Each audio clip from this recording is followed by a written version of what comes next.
نماز کے بغیر جو اپنی زندگی گزارتے ہیں ان کی زندگی میں سوائے ٹینشن اور دکھ کے اور ہو کیا سکتا ہے؟ خشوع کے ساتھ نماز کرنا سیکھو. نماز پڑھنے کے بعد آپ ہلکے پھلکے پاؤ گے اپنے آپ کو. رقت کے ساتھ اللہ کے حضور گڑ گڑاتے ہوئے سجدے کرو, اس کا اپنا سرور پاؤ گے. اللہ اکبر. لیکن ایک بندہ کہے کہ جناب میں نماز پڑھتا ہوں لیکن ایسی کیفیت تو پیدا نہیں ہوتی, تو شیطان اس کو کہتا ہے کیا فائدہ ایسی نماز پڑھنے کا. لوگ بھی کہتے ہیں فلاں بندے سے یہ جرم بھی سرزد ہوتا ہے, نماز بھی پڑھتا ہے, اس کی نماز کو مورد الزام بناتے ہیں. تو بندہ بھی کہتا ہے چھوڑے, نماز نے مجھے کیا فائدہ دیا. لیکن کہا نہیں, نماز نہیں چھوڑنی. پہلے فرمایا نماز میں خشوع کرتے ہیں, یہاں فرمایا نماز کی محافظت کرتے ہیں. اگر کسی وجہ سے خشوع پیدا نہیں ہوتا چھوڑتے پھر بھی نہیں ہے. یہ اللہ کا فریضہ ہے. محدث کچھوچوی علیہ رحمہ سے ان کے ایک مرید نے کہا حضرت نماز پڑھتا ہوں لطف نہیں آتا, مزہ نہیں آتا. تو آپ نے حیرت سے کہا کہ اس کے باوجود پڑھتے تو ہو؟ کہا جی وہ تو اللہ کا حکم ہے, وہ تو پڑھتا ہوں. تو محدث کچھوچوی علیہ رحمہ جھومنے لگے, کہا واہ واہ تم لطف کے بندے نہیں اللہ کے بندے ہو. تمہیں سرور نہیں آتا پھر بھی پڑھتے ہو, اس کا مطلب ہے تم سرور کے لیے, مزے کے لیے, لطف کے لیے نہیں پڑھتے, تم تو اللہ کے لیے پڑھتے ہو. اللہ اکبر. تو بندہ سرور نہیں بھی آ رہا پھر بھی اپنے آپ کو کھینچ کے لا رہا ہے مسجد کے اندر. خیال تنگ کر رہے ہیں پھر بھی مصلی پہ اپنے آپ کو کھڑا کر رہا ہے. سوچے اس کو آوارہ پتے کی طرح کبھی ادھر پھینکتی ہیں لیکن پھر بھی وہ کھڑا ہوا ہے کہ میں نماز پوری کر کے جانی ہے. بار بار کبھی بھولتا ہے لیکن پھر دوبارہ نیت مان کے کھڑا ہو جاتا ہے, نہیں میں پوری کر کے جانی ہے. یہ کیوں کرتا ہے؟ میرے اللہ کا حکم ہے. تو خشوع کی وہ کیفیت نہ بھی ہو تو کہا محافظت پھر بھی کرتے ہیں. یہ خوش نصیب لوگ ہیں. اولئک هم الوارثون. یہ لوگ وارث ہیں.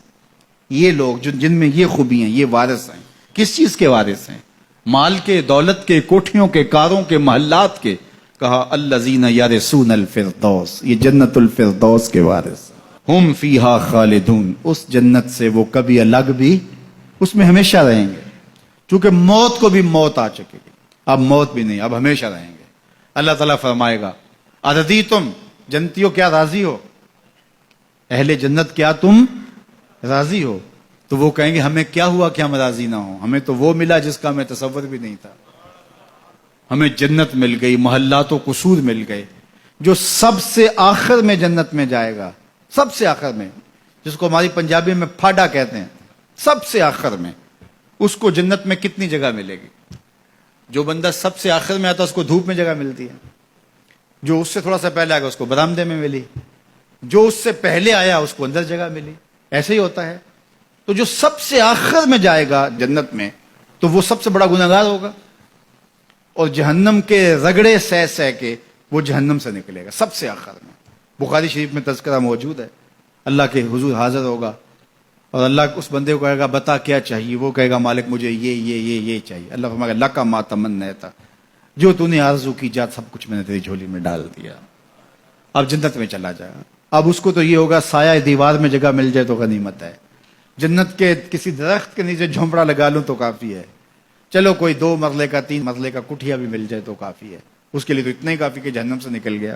لیکن اس کو کہا جائے گا جا جنت میں چلا جا, اور تیرے لیے جنت میں دنیا سے 10 گنا جگہ ہے. دنیا سے, بخاری کی روایت, 10 گنا جگہ. یہ 7 بر اعظم پہ پھیلا ہوا جہاں, اور اس کو 10 سے ضرب دیں, اتنی جگہ اس کی ہے جو سب سے آخر میں جائے گا.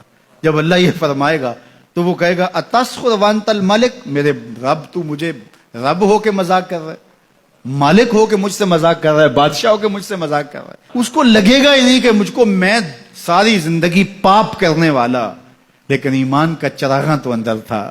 اللہ اکبر. آج نکلے گا تو جنت میں سب سے آخر جانے والے شخص کو کتنی جگہ ملے گی؟ دنیا سے 10 گنا جگہ دنیا سے سب سے آخری شخص کو, پھاٹے شخص کو ملے گی.